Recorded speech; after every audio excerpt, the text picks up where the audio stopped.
Today we're going to sketch the parametric curve. X is equal to sine of t, y is equal to 1 minus cosine squared of t, and we're going to be setting our boundaries of t between 0 and 2 pi. Let's get started.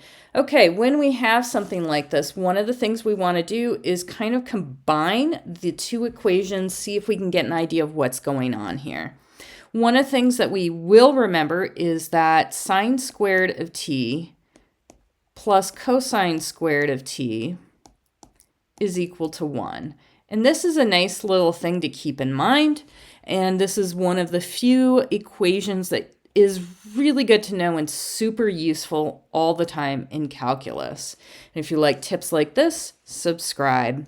Okay, so 1 minus cosine squared of t, that means that is the same thing as sine squared of t, right? Just from this nice little equation right here, we can see 1 minus cosine squared. If we move our cosine over to the left-hand side, we get sine squared is equal to 1 minus cosine.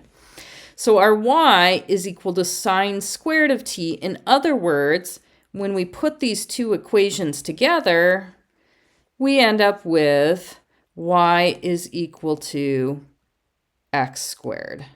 So that is the basis of what our graph is going to look like, our picture.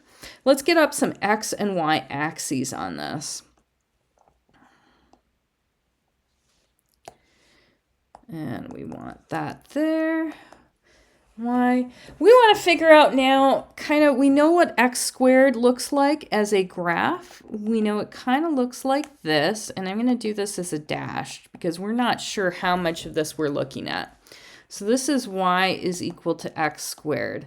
The thing that I am concerned about that we need to take into consideration is our t value is stuck between 0 and 2 pi. And that's going to give us a little bit of boundaries there. One of the graphs that we should have kind of in our head is the graph of sine of x, or sine of t in this case. So I'll write sine of t, starting at 0, going to 2 pi. This is what it looks like. Now remember, our x is actually equal to the sine of t. So when we're looking at it, our x value starts at 0. So we know that we're going to start right here in the middle. Our x value increases all the way to 1, and then it goes back to 0.